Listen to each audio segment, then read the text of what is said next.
What if nothing changed in your life, but only your thinking changed? Do you think your experience of life would change? Ask yourself this question. What if you were able to think differently in any way? If you were able to think differently about any kind of thing that's bothering you, then what would your experience be? Even though externally nothing has changed. Okay, it's a thought experiment. And let's actually experiment with our thoughts changing. Okay, we can change our thoughts. We can really change our thoughts. So I want you to think about something, anything that is bothering you, that has been bothering you. Try and find something. In the last 1 week, something that has bothered you, pick it up. Find something. Search your memory. Jog your memory and you'll find it. There'll be something that has bothered you. And now try to think about it differently.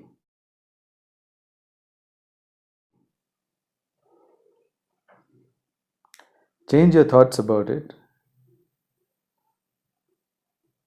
and see what happens. Whatever thought that was giving you a hard time, change it slightly. Okay, so if the thought was, how could this person do it? Okay, change the thought to, how could I do this? Some small shift like that. Okay, just change the people in the thought. Instead of, how could that person do it, change it to, how could the monkeys of the world do this to me? Or instead of, do this to me, change the thought to, how could the monkeys of the world do this to the crocodiles of the world? Now what happens? Now try to feel bad. So just by changing the words of the thought, okay? So that's one thing that you can change. Verbally, you can change the thought. Okay, now what if the thought is accompanied by a visual? And that visual is in front of you really big, right? Now what? Look at the visual and just change one thing about it. Yeah. In yoga, these attributes, internal attributes of visualizing stuff, they're called tanmatra. Your ability to think is called tanmatra. And Richard Bandler, the founder of NLP, who had also studied a lot of yoga, he called it modalities of thinking. Modalities, okay, which is also a good word. And then he came up with sub-modalities. So modalities and sub-modalities. So the modality of visuals has a sub-modality called color, has a sub-modality called brightness, has a sub-modality called contrast, and has a sub-modality called size, distance. These are all visual sub-modalities. Auditory has your sense of audio, your auditory sense, your auditory tanmatra, auditory modality, okay? It's not your sense, it's your modality of thinking. Has submodalities like volume, has submodalities like tone of voice, has submodalities such as tempo, like speed of the voice, and so on.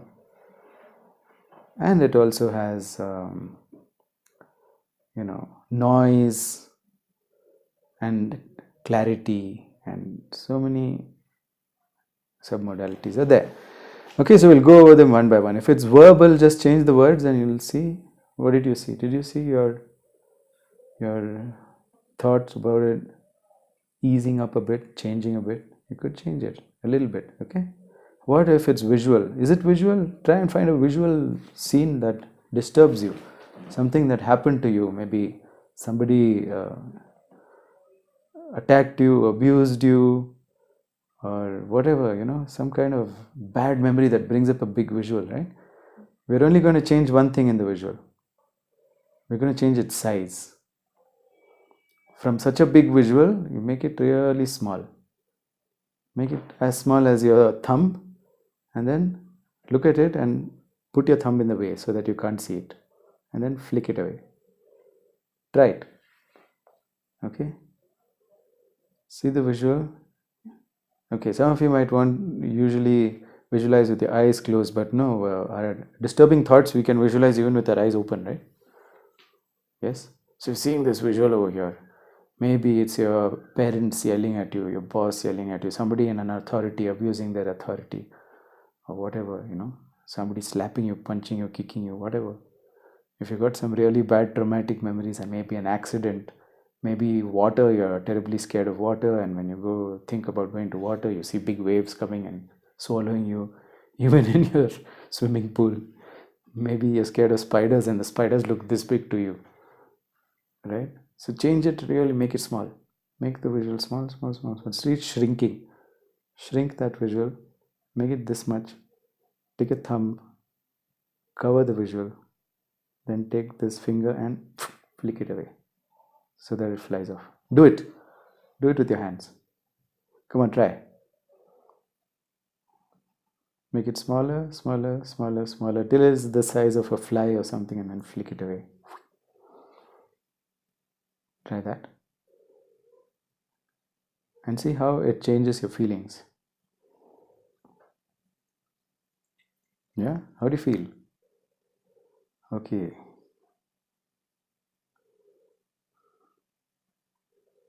Make it small, small, small, small, small. Pop. Okay, you can even try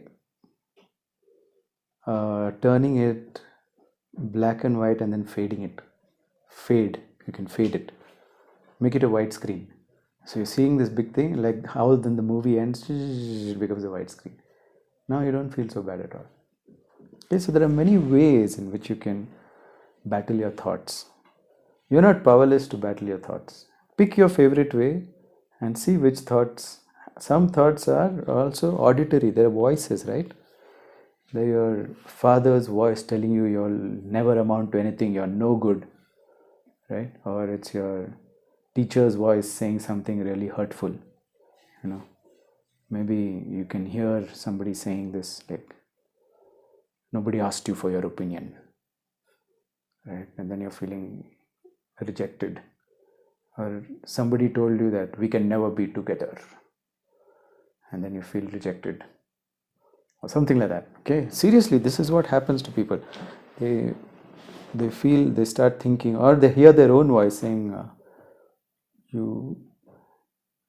she wouldn't have left you if you were good enough, or he wouldn't have left you if you were good enough, or some crap like that, right? You're hearing this voice, you're hearing it in a very serious tone. Yes, this is not a jovial tone. That's what the tone is. The tone is the emotion in the voice, right? So it's in a very stern tone. Just change it to a jovial tone and change the voice to a cartoon voice. Make it a laughing cartoon voice. She would never have left you. I mean, what was it? She left you because you're not good enough. Ha ha ha ha. You can change it if you want. Or you can change it into a fully cartoon. Left you because you're not good enough. Change it. Change it into a cartoon voice and see what happens. Right? Can you find an auditory thought which disturbs you? Or maybe it's the way you speak to yourself, very sternly. You overeat a lot and that's why you're so fat. I'm sure you can recall from your fresh past some voice which you had internally, right? And when you recall the voice, change it into a cartoon voice, see what happens, right? Just see your experience. If that voice is a cartoon voice, can you take it seriously? Can you take it seriously? Even if it's saying some, you suck, you amount to nothing, right? Serious voice, you suck, you amount to nothing, and nobody's going to like you, you're going to die alone, right? What if that changes into a cartoon voice? Nobody's going to like you, you're going to die alone. Now, how does your body react to that, right? So just changing the tone. What if you change the volume and it becomes a whisper? Nobody's going to like you. or it becomes a very seductive voice, right? So imagine somebody like, some seductive voice. I don't know. Think about someone that some movie star who's got a wonderful voice, and or you can think of it as Elvis Presley singing it to you, right? Wise men say only fools rush in. Maybe you can take that voice and say, "You're so fat, nobody's gonna love you." You can't take it seriously anymore, right? So you can play with the voice. You can just change its tone, change its volume, and fade off the volume slowly. Hear the voice going into the distance. Distance is something, right? So you hear the voice, it's very close to you, or maybe on near your right ear and loud, right? So then you take it far away, take it 4 feet away, and say the same thing, same thought. Take it away, say the same thing. Take it away, and say, "What? I can't even hear you." Peace. The voice is gone, right? Or suddenly you can change the voice into a cat meowing, right? "You're so meow, unworthy meow." You can't take that shit seriously, can you? So that's one way you can modify the voice. It's a lot of fun, right? And the same thing with your feelings. So then you have these, I feel like my heart is sinking. This is another kind of thought. So the submodality of feeling, the modality of feeling also has many different submodalities, like sinking, heaviness, lightness, or movement, or gripping, tightness. So if you have a tightness in your throat, for example, change that thought from a tightness in your throat. Imagine that a lot of people have come there, and they're all tailors, and they're re-altering your throat. They made a cut and they've added some cloth here and they made it very loose. They made your throat loose. Just visualize that. Or if it's very tight, like a balloon, some muscle is getting tight, or your stomach is getting bloated like a balloon out of fear, right, or something like that. If you feel bloating, a whole crew comes and takes a long pin and pokes it in, all the air goes out. Okay, suppose your air is gone out and you're feeling like this. Imagine some people coming, pumping up. Imagine that. Change your thinking. You say, "I feel low, I feel tired, I feel heavy, I feel this, I feel that." People who keep talking about the feelings, right? So look up your vocabulary and you'll know how you talk. Then you'll know what is the major modality that you use. If someone says something, you say, "Oh, I see, I see." If you're saying "I see," you're probably a visual person. So for you, the visual techniques will work well. If you say "I hear you," yeah, then you're probably a auditory person. And if you say, yeah, if you're the one who keeps saying "I feel this" and "I feel that," then you're a kinesthetic person. You'll feel a lot of things. Suddenly, "I feel you're cold-hearted. I feel cold in my. I feel I've got the cold shoulder," or something like that. When somebody is rejecting you, maybe it's not the voice there; it's just the feeling. You feel so terrible. So imagine some little people have come and lit a fire inside you, and the fire is crackling, crackling, crackling, and then you can't feel that shitty anymore, right? So there are different kinds of feelings that you can have. So these are the three major things. We don't use so much of our smell and taste. If something is smelling bad, you can change the smell inside. Some people are sensitive with their nose. Their tanmatra of smell, gandha, is strong. But if you're not strong in your, usually the taste and smell is not that strong. Okay, some people say that left a bad taste in my mouth. Yeah, so imagine yourself gargling with something fresh, which will change. Or imagine yourself brushing your teeth and your tongue. Just imagine that, and then the bad taste in your mouth is gone. So when you think of the person, you're getting a fresh minty taste in your mouth. You can do that too. Okay, so it's a matter of identifying, am I seeing things, am I hearing things, am I feeling things, or am I smelling things or tasting things? You have only 5. So one of these. So it can be pressure, I'm feeling stress, I'm feeling pressure, right? So imagine something is pressing down on you. Imagine there's a huge stone on your head and you're feeling the pressure. Okay, a big crane comes and takes the stone off. The moment you think that, then you start feeling relieved when this happens, right? And you can just relax. So when somebody comes, you make some tension somewhere in your body. So something's getting tight over there. Someone comes with a spanner and loosens it up. And then you loosen up. So that's it. So you have to imagine these little helpers that are coming out. They're all like Mario Brothers. I see them like Mario Brothers, right? They've got one toolkit and they'll come and they'll fix whatever has to be fixed in my body. So that's another great meditation to do, to fix up all of your pain and tension and suffering and feelings, all my feelings. Okay. Once you're able to do this, did you try these? I hope you're trying these. And once you're able to do these, then you're able to survive any kind of situation. And it's playful and it's fun. There's nothing more fun than this. If you get into the habit of doing this, you're able to deal with anything, right? You got someone to take care of whose health is bad, and it's starting to get to you.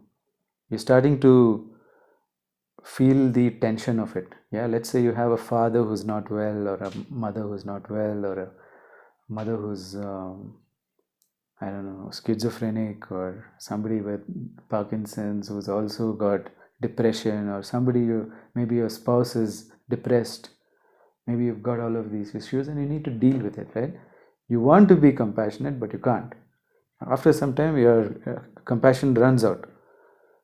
But you want to be, okay? In such cases, how do you deal with that? How do you nurse that person back?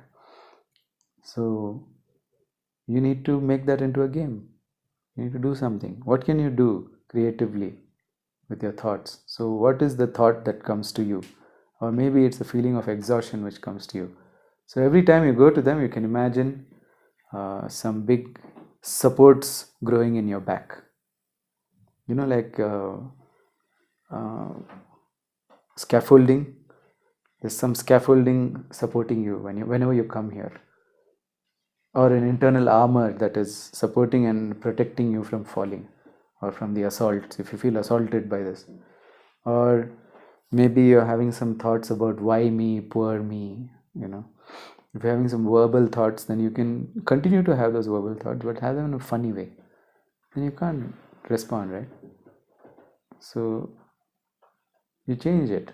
You use these techniques in that place. So get imaginative. The sky is the limit. You can do whatever you want with this. And let's say you have a habit of postponing things. And when you start thinking about postponing it, then change that voice or change that. So it takes a certain amount of awareness. This is not something that you can suddenly get up and from tomorrow morning you'll start practicing it. It's not like that.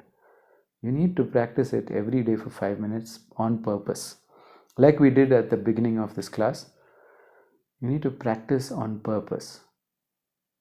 And that's the key. All right, that's the key. So every day, if you practice on purpose, if you made a list of all the thoughts that are holding you back,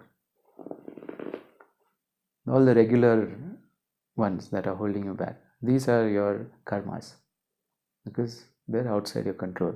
Okay, make a list of these things that are holding you back, and sit with them and practice hearing them as they are first, or get familiar with them, right? And start changing them one by one. If you have some awareness, some self-awareness, then you'll be able to pull this off. Okay? All right. So practice for 5 minutes every day. First thing to do, make a list of all the thoughts that are holding you back. Second thing to do is to sit for 5 minutes and work on each of these thoughts, at least for a minute or two. Switch it, and you'll feel a switch happening inside your body. The more you practice it, the better you'll get at it. You need to practice it for 7 to 8 days, and you'll get very good at it. Okay, so in 7 to 8 days, in a week, let's say a week, okay, in a week you're going to feel so much better about everything that's bothering you. All right, practice hard and let me know how it's going.